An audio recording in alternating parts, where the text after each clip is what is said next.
Le microbiote intestinal. Nous avons déjà fait un cours sur le microbiote intestinal. Aujourd'hui, il s'agit d'essayer de comprendre ce que les perturbations du microbiote intestinal peuvent avoir comme conséquence. On verra que ça peut être la cause de certaines maladies. Donc on a fait des recherches sur le microbiote intestinal et on a montré qu'il avait un rôle dans le fonctionnement harmonieux de l'organisme, comme nous l'avons expliqué dans un cours précédent, donc le cours qui est juste avant celui-ci. Mais ces études ont aussi permis de montrer qu'il y avait des corrélations, des similitudes entre des changements de sa composition et certaines maladies, donc certaines pathologies que l'on pouvait déceler chez l'homme en rapport directement avec le microbiote intestinal. Alors on va pouvoir se poser le problème suivant, c'est essayer de mettre en relation le déséquilibre que les problèmes de microbiote peuvent engendrer et donc essayer de comprendre en quoi ces maladies sont en relation directe évidemment avec ce microbiote. Et dans ces conditions, est-ce que les traitements sont possibles pour rétablir le microbiote initial? On pense par exemple lorsque l'on prend des antibiotiques, ça perturbe ce que l'on appelait autrefois la flore intestinale, mais que l'on appelle aujourd'hui le microbiote. Donc si par exemple des bactéries sont sensibles aux antibiotiques, les bactéries du microbiote, donc on rappelle que le microbiote, ce sont des micro-organismes qui constituent une espèce d'écosystème dans différentes parties du corps.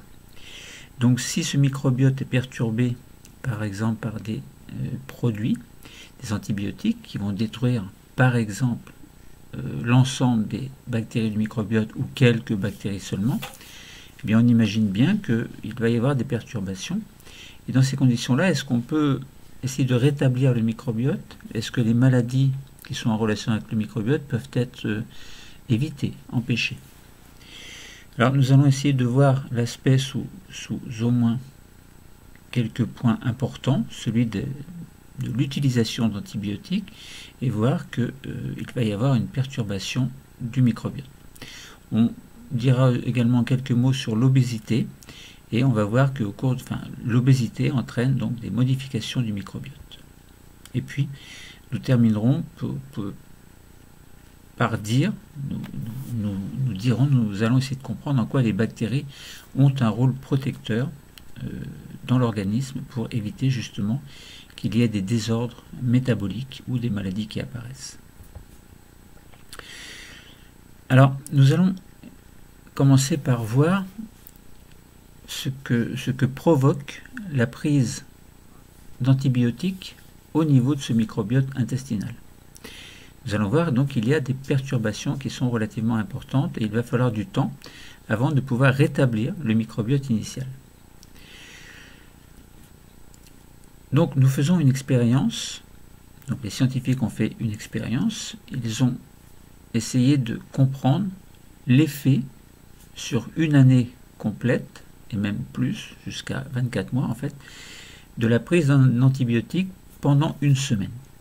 Ça veut dire, on prend un antibiotique pour X raisons, il faut que la raison soit valable, on n'oublie pas que les antibiotiques n'agissent que sur certaines bactéries spécifiques. En fait, les bactéries sont plus ou moins sensibles aux antibiotiques. Et pour un antibiotique précis, il y a seulement certaines bactéries qui seront sensibles. En fait, il faut faire des tests auparavant pour voir si on repère telle ou telle bactérie et voir quel antibiotique va être efficace pour détruire ces bactéries dans l'organisme. Donc on peut faire au préalable une analyse en laboratoire pour voir quelle bactérie nous a infectés, par exemple, et dont on n'arrive pas à se séparer, à se guérir, en fait, entre guillemets. Donc on prend un antibiotique et puis on détruit la bactérie, mais le problème c'est que la flore intestinale, on ne dit pas la flore intestinale, on dit le microbiote va également être atteint, entre guillemets.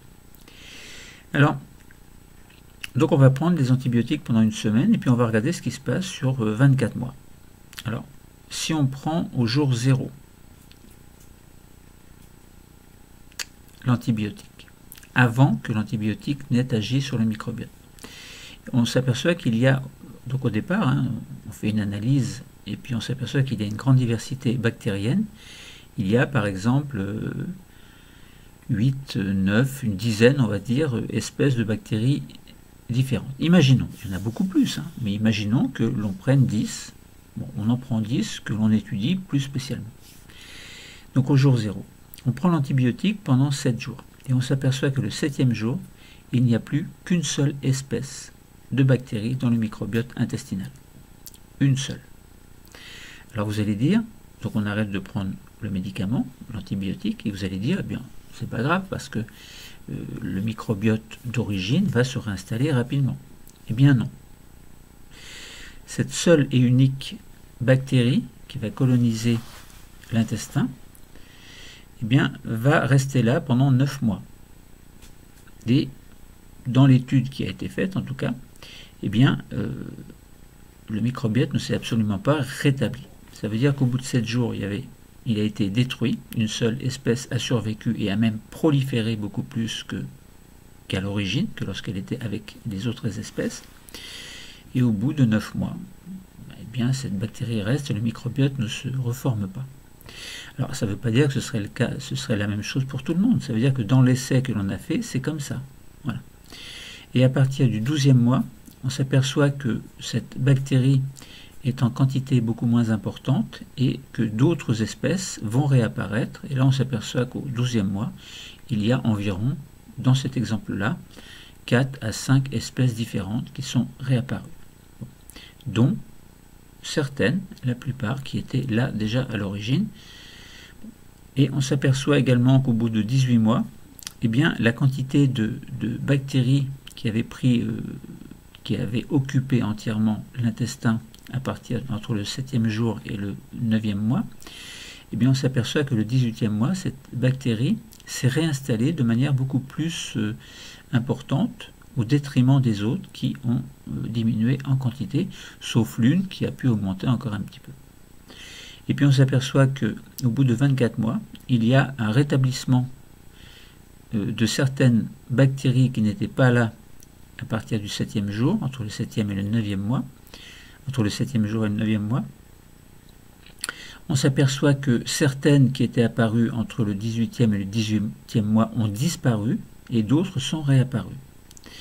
Donc ça veut dire que les perturbations, si l'on prend des antibiotiques, sont relativement importantes. Donc, hein, on peut en tirer les conséquences. Si on peut éviter les antibiotiques, ça évitera de détruire donc, le microbiote intestinal. Et alors, il se détruit. Bon, alors peut-être qu'il y a des cas où le rétablissement se fait beaucoup plus rapidement, mais dans l'étude, en fait, ce n'était pas le cas. Donc, on voit bien que lorsque le microbiote intestinal est fortement perturbé, par exemple par la prise d'antibiotiques, donc perturbé au niveau de sa composition et ou de son fonctionnement, eh bien on va parler de dysbiose, D-Y-S-B-I-O-S-E. Donc, lorsqu'il y a une perturbation, je répète, du microbiote dans sa composition et ou dans son fonctionnement, on parle de dysbiose. Et cette dysbiose ici a été due à un antibiotique qui a été destiné à combattre une infection, certaines infections, parce que la personne était malade, eh bien, il fallait prendre un antibiotique pour détruire la maladie dont la présence aurait été beaucoup plus néfaste que la présence conservée du microbiote. Donc il fallait passer par cet antibiotique. Donc ce retour à l'équilibre, hein, on a bien vu qu'au bout de 24 mois, il a tendance à se refaire à partir du 12e mois, mais c'est pas tout à fait le même qu'au départ. Bon, maintenant, on peut espérer que dans la majorité des cas, ce ne soit pas le même problème. On espère que tous les patients qui prennent des antibiotiques n'ont pas le même type de problème, et on espère que le microbiote se rétablit assez rapidement. Mais c'est quand même assez perturbant de constater, suite à l'expérience, qu'il faut 24 mois, et même plus, donc 2 ans, hein, pour rétablir un microbiote normal. Donc on a vu dans ce graphique l'évolution de la diversité des espèces de bactéries, d'un groupe qui était majoritaire dans le microbiote intestinal, donc ce groupe majoritaire à partir du 7e jour jusqu'au 9e mois, c'était ce que l'on appelle les bactéroïdes, donc chez un patient qui a été soumis à un traitement antibiotique qui était en fait de la clindamycine pendant une semaine. Donc on avait vu que certaines parties colorées correspondaient à une espèce bactérienne et la hauteur de chaque partie représentait son abondance. Et on a vu que d'abondante au départ, la quantité était nulle ou très importante pour la seule espèce qui a survécu jusqu'à 9 mois et qu'ensuite la réapparition se fait plus ou moins rapidement, mais pas toutes les espèces en même temps telles qu'elles étaient au départ. Donc nous voyons bien que la prise d'antibiotiques peut induire une maladie qui nécessite un traitement. Alors pourquoi est-ce que je dis ça? Eh bien parce que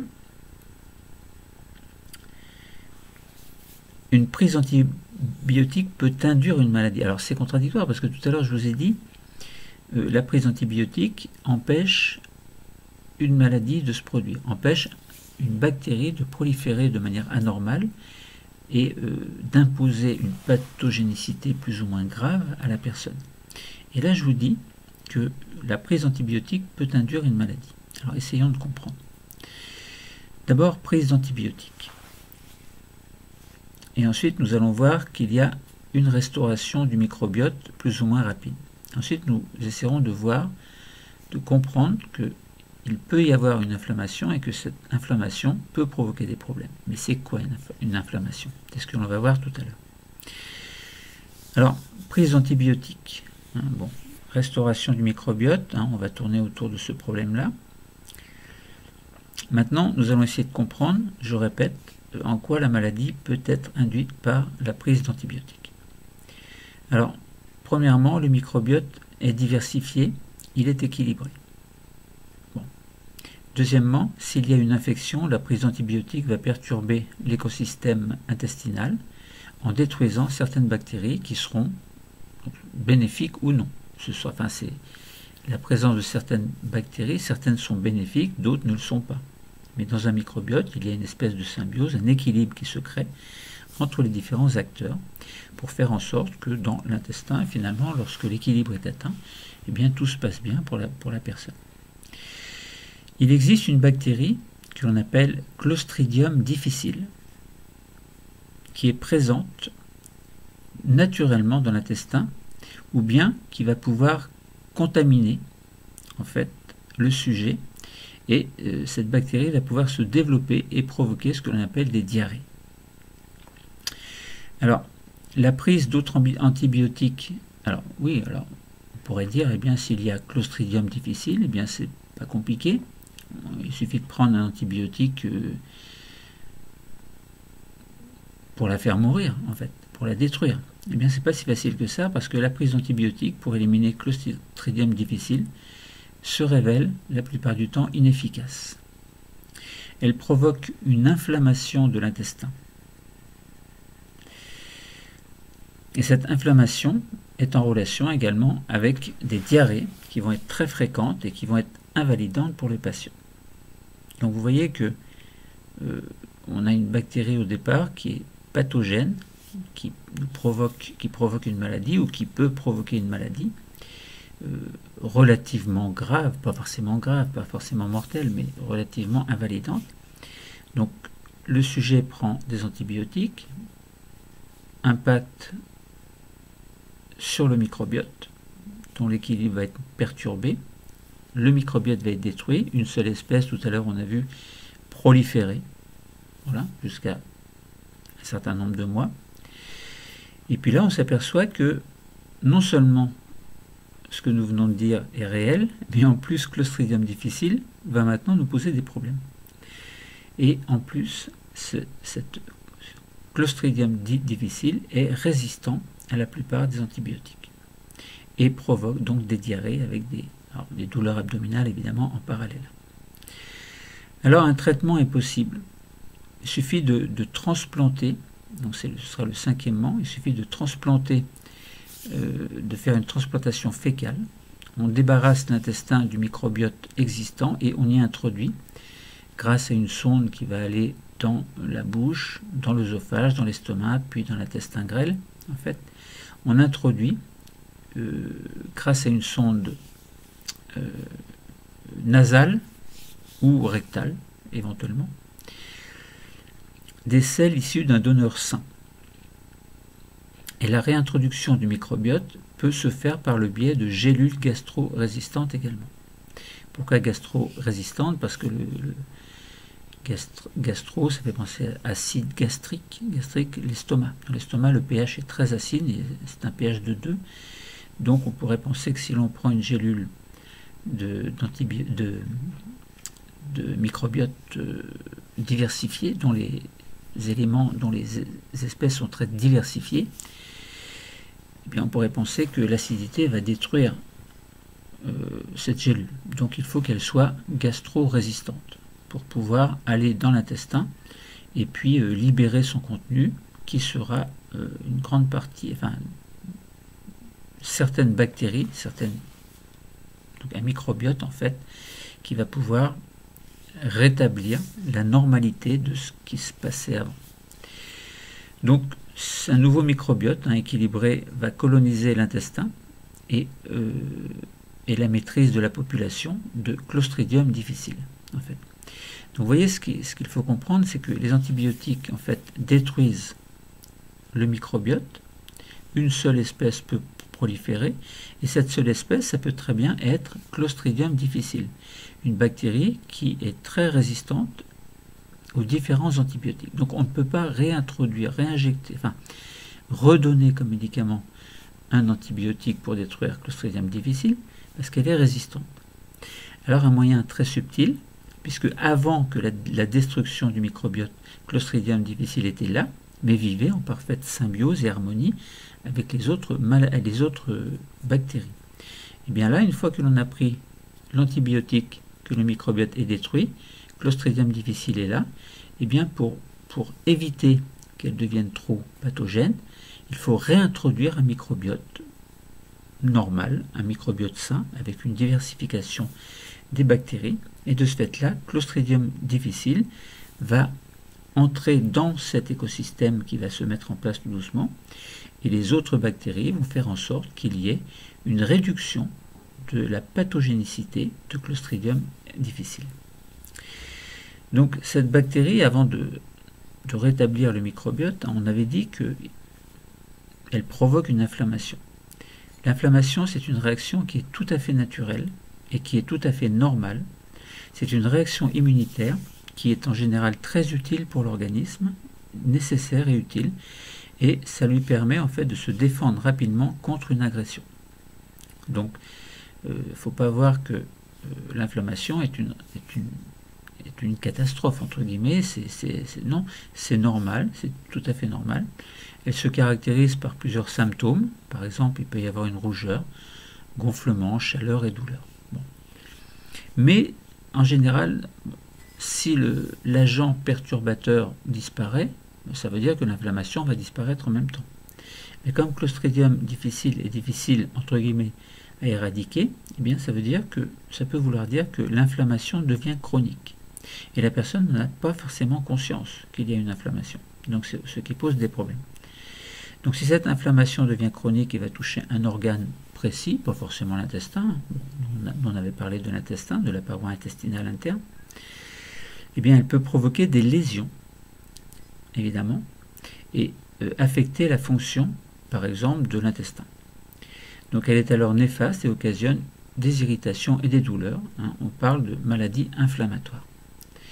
Voilà, donc tout à l'heure je vous ai dit, la prise d'antibiotiques peut induire une maladie. C'est bien cette maladie inflammatoire qui peut être causée par différentes bactéries, comme par exemple Clostridium difficile. Alors essayons de voir un cas un peu particulier. Vous savez qu'au niveau mondial, l'obésité est un problème qui est relativement récurrent, entre guillemets. La gestion de l'alimentation de la part des uns et des autres, c'est pas forcément le top, entre guillemets. Donc au cours de l'obésité, nous allons voir qu'il y a des modifications du microbiote qui peuvent se faire. Alors si on regarde sur un schéma, donc le pourcentage de bactéries en fonction des semaines de régime, en allant jusqu'à 52 semaines, et donc on s'aperçoit que, donc si on regarde l'abondance relative des populations des deux principaux groupes de bactéries au cours d'une année de régime, donc on regarde les firmicutes et les Bacteroidetes. Alors firmicutes et Bacteroidetes, ou bactéroïdetes. On regarde 0, semaine 0, au départ. Donc, régime. Hein. Les personnes font un régime. La personne fait un régime. Bon, on prend en général plusieurs personnes pour faire une étude. En fait, on étudie, chez des personnes obèses, la relation entre l'obésité et les microbiotes. L'obésité, vous savez que c'est une pathologie qui est caractérisée par un excès de masse graisseuse. C'est en quelque sorte, la personne est trop grosse, hein, elle est en surpoids. L'IMC dépasse les 30, hein, donc ce qui est un critère pour dire que la personne est obèse.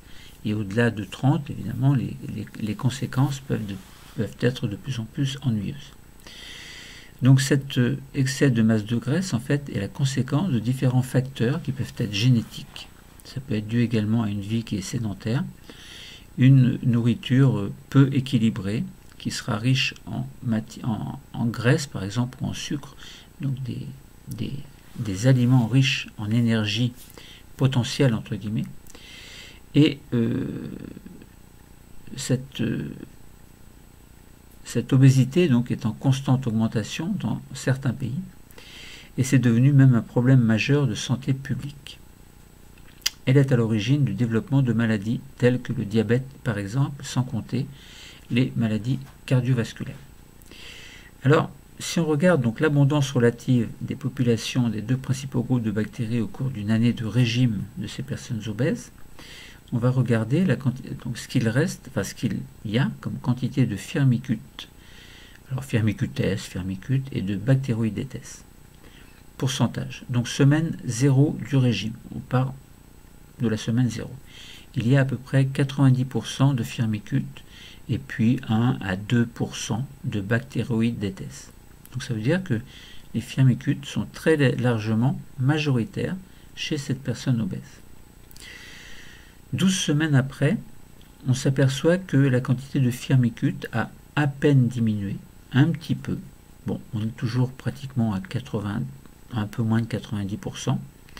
Et on constate que la quantité de Bacteroidetes a augmenté et est passée à peu près à 6, 7, 8% à peu près. Donc ça a augmenté un petit peu. Au bout de 26 semaines, la quantité de firmicutes a diminué et est passée à 70%, un petit peu plus que 70%, tandis que à cette 26e semaine, la quantité de Bacteroidetes est passée à 10%. Donc vous voyez que les firmicutes diminuent et les Bacteroidetes augmentent. Et au bout de la 52e semaine, la quantité de firmicutes a réaugmenté pour atteindre 80%, tandis que la quantité de Bacteroidetes est passée à 20%. Donc dans les deux cas, hein, les deux bactéries ont augmenté leur nombre en pourcentage. Et au bout de, donc si on regarde le témoin, donc au bout de la 52e semaine à peu près, eh bien on s'aperçoit que le témoin il a à peu près 70% de firmicutes. Le témoin, c'est celui qui n'a pas fait de régime. Et puis, donc c'est une personne qui n'a pas fait de régime, mais qui n'était pas obèse au départ. Attention, hein, on prend une personne mince au départ, qui n'est pas obèse. Donc cette personne n'a pas fait de régime. Et on la suit également pendant les 52 semaines. Et on s'aperçoit que ce témoin, donc, comme je vous ai dit, il a 70% de firmicutes et à peu près, à peine 30%, donc 25% à peu près, de Bacteroidetes. Donc là, on voit clairement que lorsqu'il y a un régime, en fait, il y a, donc de la part des personnes obèses qui étaient habituées à avoir un régime alimentaire riche en énergie, eh bien on s'aperçoit que au sein du microbiote intestinal, il y a, lorsque les semaines de régime avancent jusqu'à la 52e, eh bien, on constate que le nombre de bactéroïdetes augmente de plus en plus, et puis la quantité de firmicutes a baissé et a l'air de se stabiliser à une certaine valeur. Donc si on regarde par rapport au témoin, donc si on compare par rapport au témoin, on s'aperçoit que le témoin, il était pratiquement toujours à 25% de bactéroïdetes et 70% de firmicutes. Donc vous voyez que lorsque la personne obèse a tendance à faire un régime, donc fait attention à son alimentation, n'a pas un régime trop riche en matière grasse, en sucre, bref, il y a un équilibre alimentaire, en même temps qu'un régime se fait, eh bien, le microbiote a tendance à prendre l'aspect d'un microbiote tout à fait normal d'une personne mince. Donc ça veut dire que le microbiote a sans doute un rôle dans dans ce qui se passe, en tout cas dans l'intestin. Un rôle dans le fait que, eh bien, l'équilibre dans le microbiote fait en sorte que l'obésité ne se fasse pas, et en tout cas que c'est grâce au régime que l'écosystème dans l'intestin s'est fait de manière tout à fait optimale. Enfin, tout à fait optimale, peut-être pas quand même. Alors, il y a eu également une expérience qui a été faite de transfert de microbiote, toujours concernant ces personnes obèses, en fait. Donc, on prend des jumeaux, on prend des souris également. Donc, on fait un transfert de microbiote humain à des souris. Alors, on prend une personne, on prend le microbiote intestinal d'une personne obèse et on l'injecte à une souris. Et on s'aperçoit qu'au bout d'un certain temps, la souris va se mettre à grossir. Si on prend le microbiote intestinal d'une personne qui est mince, donc d'un jumeau, on va prendre un vrai jumeau qui est plus mince que l'autre, qui est obèse, et si on injecte ce microbiote de la personne qui est mince, ou du jumeau qui est mince à une souris, on s'aperçoit que la souris reste mince. Donc vous voyez, il y a bien un lien entre le microbiote et puis l'obésité. Ça veut dire que la personne qui est obèse a développé un microbiote qui s'est spécialisé dans, entre guillemets, le fait que la personne va être obèse. Voilà. Ça veut dire que cet équilibre s'est créé. Et si on prend le jumeau qui est mince, un autre équilibre s'est créé. Alors si on comparait les deux microbiotes, on s'apercevrait que ce ne sont pas les mêmes espèces qui sont à l'intérieur. Alors globalement, il y a 5 grands groupes de bactéries. Donc on retrouverait évidemment à peu près, enfin, globalement, peut-être les mêmes dans les deux cas, mais les proportions ne seraient pas forcément identiques. Et puis, qualitativement et quantitativement, on aurait des variantes. Donc voilà. Alors sans doute que si on transférait le microbiote du jumeau obèse vers si on remplaçait son microbiote de la personne obèse par le microbiote, si on remplaçait le microbiote de la personne mince par le microbiote de la personne obèse, sans doute, on peut imaginer que la personne mince deviendrait obèse. Alors après, il y a tellement de facteurs qui vont intervenir que c'est pas facile de dire avec certitude que ce que je vous dis c'est vrai. Non, bon, évidemment, il faut rester objectif. Maintenant, essayons de voir en quoi certaines bactéries peuvent avoir un rôle protecteur. Nous savons qu'au cours de la maladie de Crohn, il y a une inflammation chronique de l'intestin. Tout à l'heure, je vous ai dit, il y a certaines bactéries, Clostridium difficile, qui peuvent induire une inflammation permanente de la muqueuse intestinale.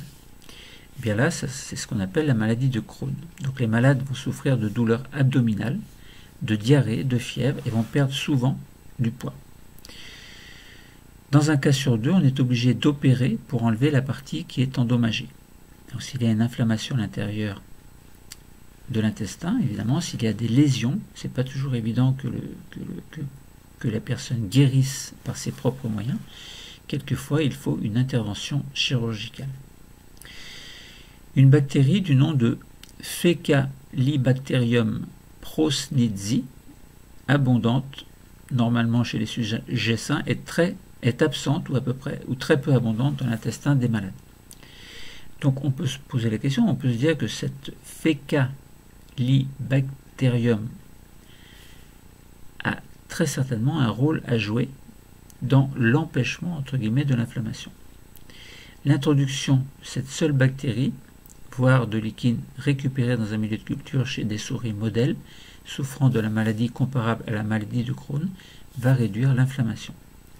Donc ça veut dire que certaines bactéries ont un rôle néfaste. Clostridium difficile va provoquer par exemple une inflammation de l'intestin. Tandis que Faecalibacterium va faire le contraire, va protéger en fait contre les inflammations. Donc ça veut dire que vous avez bien des bactéries qui ont un rôle protecteur. Alors si par exemple vous avez, si on compare, essayons de voir ce qui se passe au niveau de l'intestin, eh bien si vous avez Faecalibacterium absente, eh bien on s'aperçoit que la couche de mucus qui recouvre l'épithélium de l'intestin, en fait, on s'aperçoit que cette couche est réduite. Elle est beaucoup moins importante et il y a en plus des microbes opportunistes et des toxines qui vont se former et qui vont faire en sorte que la muqueuse intestinale va s'abîmer. Il va pouvoir y avoir des lésions. Donc il va y avoir des cellules qui vont devenir de moins en moins jointives et vous allez avoir une réaction inflammatoire qui va en plus attirer des cellules, des globules blancs du système immunitaire. Donc vous avez en place une espèce d'inflammation qui se met en route lorsque Faecalibacterium est absente. Au contraire, lorsque Faecalibacterium est présente et qu'il y a également d'autres bactéries qui ne sont pas pathogènes, la couche de mucus est tout à fait normale, elle est relativement beaucoup plus épaisse, et puis il y a donc des fibres qui se forment, qui sont transformées, etc., grâce à des bactéries, et il y a un équilibre qui se crée dans cette espèce d'écosystème qui est tout à fait normal et qui empêche la paroi intestinale de s'abîmer. Donc vous voyez que dans un cas, on voit que certaines bactéries vont poser des problèmes au niveau de l'intestin, de la muqueuse intestinale en provoquant une inflammation, et d'autres bactéries, au contraire, vont avoir un rôle protecteur et vont contribuer au bon équilibre de la pas de la flore, j'allais dire encore de la flore intestinale, mais du microbiote intestinal. Voilà, donc on voit bien que il y a en plus, lorsque tout va bien au niveau de l'intestin, donc libération par certaines cellules de substances anti-inflammatoires, donc qui empêchent l'inflammation de s'installer. En quelque sorte, donc dans le microbiote, il y a des bactéries qui sont bénéfiques, d'autres qui ne le sont pas. Donc si on devait retenir quelque chose de ces quelques mots que je vous ai dit, eh bien on s'aperçoit que dans le microbiote intestinal, il y a un équilibre qui s'est créé entre différentes espèces de bactéries. Si on perturbe ce microbiote, eh bien, par exemple par la prise d'antibiotiques, eh bien, ce microbiote va être détruit et puis va se reconstruire, se reformer, entre guillemets, au bout d'un certain temps qui peut être très long. Et pendant ce temps, eh bien, on peut avoir des bactéries qui vont créer des inflammations, comme Clostridium dont nous avons parlé, Clostridium difficile, qui est résistante aux antibiotiques, et donc pour éradiquer ou pour éviter cette pathogénicité, il faut réintroduire un microbiote. Nous avons vu également que certaines bactéries ont un rôle protecteur, et ce rôle protecteur, donc c'est dû par exemple à Faecalibacterium prosnitzi, qui va avoir un rôle contre l'inflammation, enfin qui va empêcher l'inflammation, et donc rôle bénéfique. Et on s'aperçoit également que chez les personnes obèses, eh bien, il y a des microbiotes qui sont plutôt spécialisés dans le fait que la personne va rester obèse. sans changement de régime alimentaire, tandis que les personnes minces ont un autre microbiote qui fait en sorte que cette personne mince n'est pas obèse. Alors peut-être aussi que c'est dû aux conditions de vie, les régimes alimentaires sont différents, etc. Bon, je ne vous dis pas le contraire. Alors, donc nous voyons qu'il y a des perturbations du microbiote intestinal et il peut y avoir même certaines maladies qui vont se former. Alors, les interactions entre l'hôte et le microbiote vont jouer un rôle essentiel pour le maintien de la santé et du bien-être de l'hôte. Le microbiote évolue en fonction de différents facteurs, comme par exemple l'alimentation, la présence de fibres ou bien les traitements antibiotiques. Alors, la présence de fibres, c'est important, nous en avons parlé dans un autre cours. Certaines bactéries ont des propriétés anti-inflammatoires, et les travaux sur le microbiote établissent des corrélations entre des compositions du microbiote et des pathologies.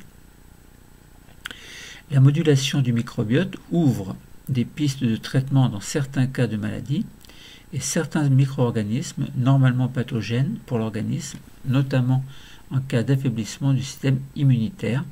Donc certains de ces micro-organismes qui sont normalement bénins peuvent devenir pathogènes. C'est ce que je voulais vous dire.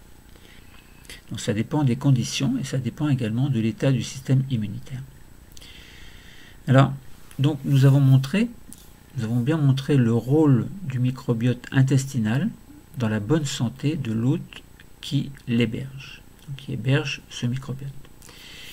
Nous avons parlé de souris axéniques qui sont privées de microbiote et on s'aperçoit qu'elles présentent des troubles du développement et certaines pathologies. Donc là, nous avons compris comment certains effets, comment certains effets délétères sur le microbiote et certains de ses composants induisent des maladies chez l'homme. Et réciproquement, donc certaines maladies dues à un déséquilibre de l'écosystème microbiote intestin pourraient être traitées en modifiant sa composition. Donc on avait vu que si on modifiait par exemple la composition du microbiote des personnes obèses, peut-être qu'elles ne deviendraient pas obèses. Si, suite à un traitement antibiotique, on réimplante un microbiote sain, entre guillemets, avec un bon écosystème adapté à la personne, eh bien ça éviterait les problèmes d'inflammation qui peuvent être dus à certaines bactéries, comme par exemple Clostridium. Et on peut rétablir également la présence d'un microbiote avec notamment certaines bactéries qui vont lutter contre ces inflammations.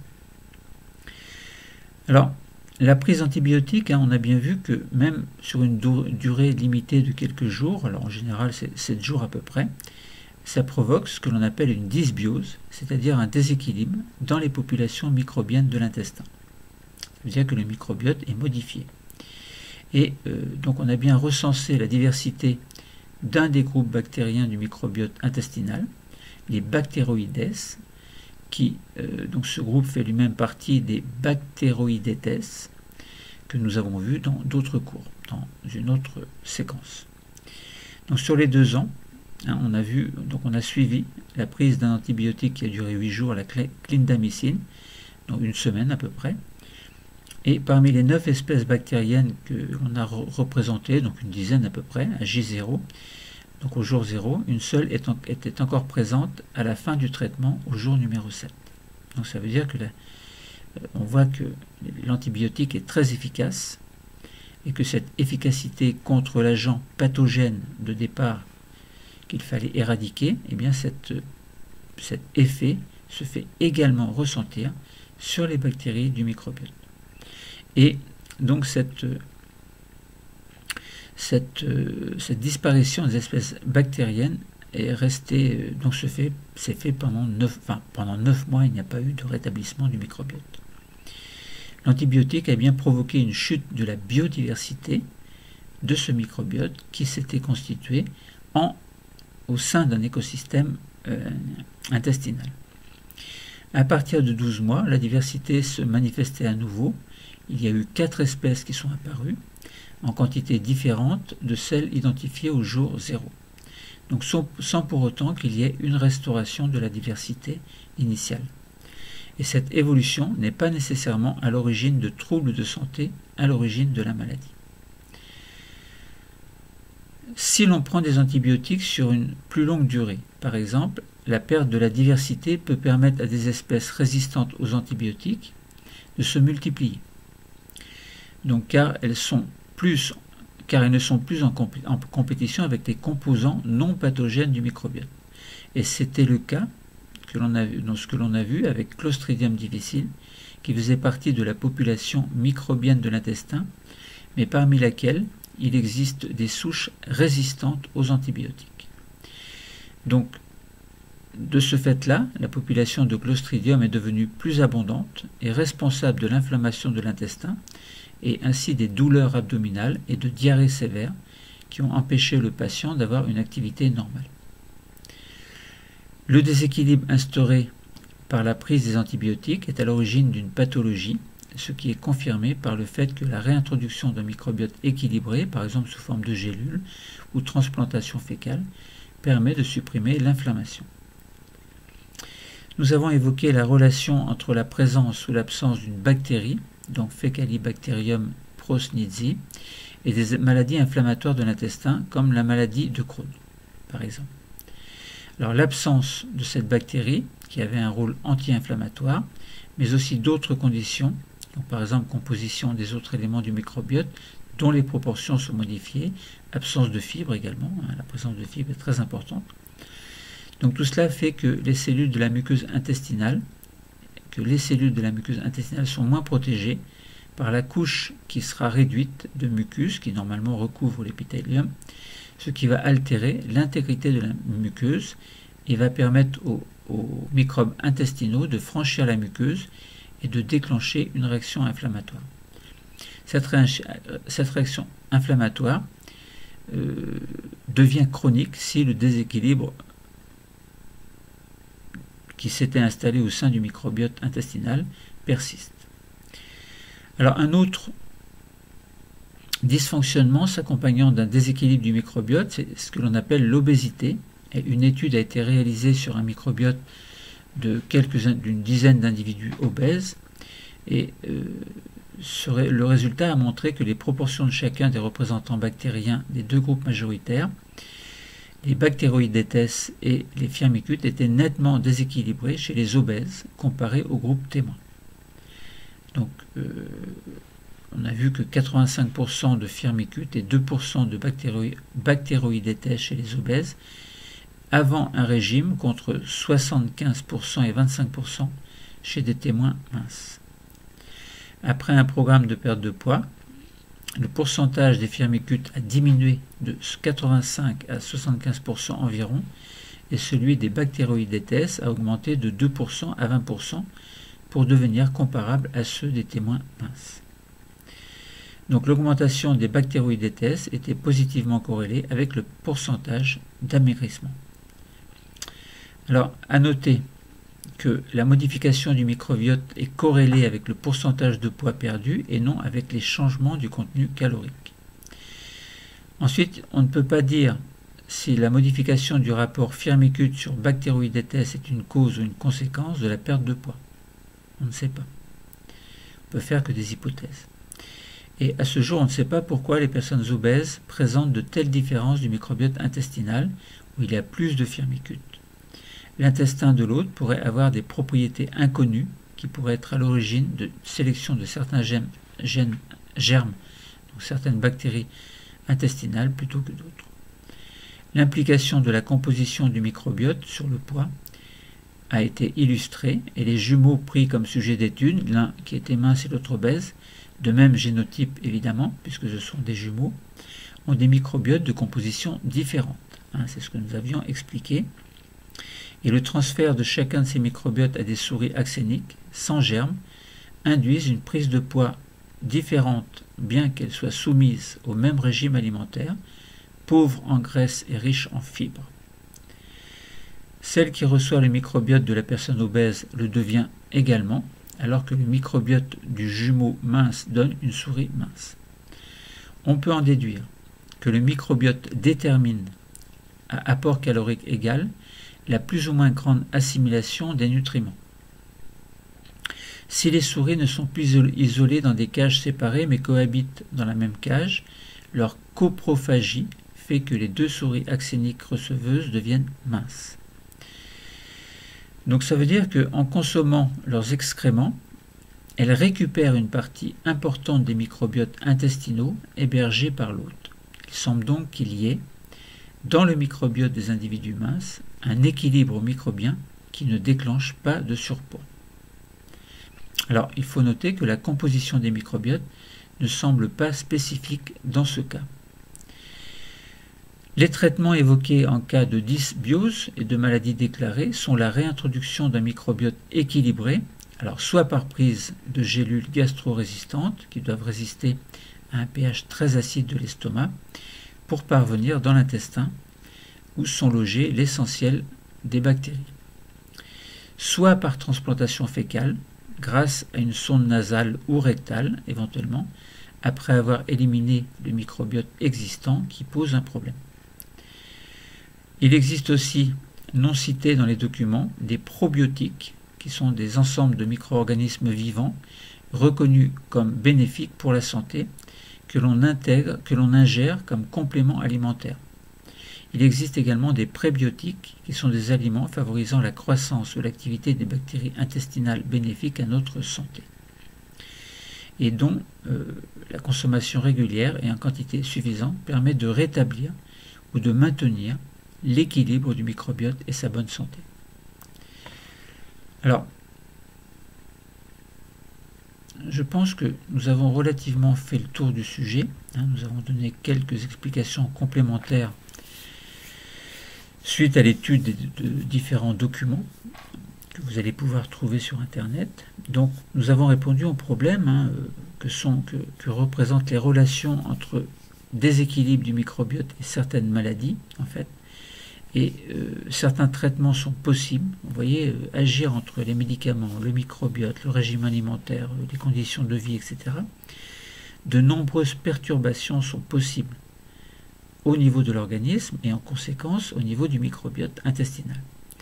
Certaines maladies sont causées par des déséquilibres au sein même de l'intestin.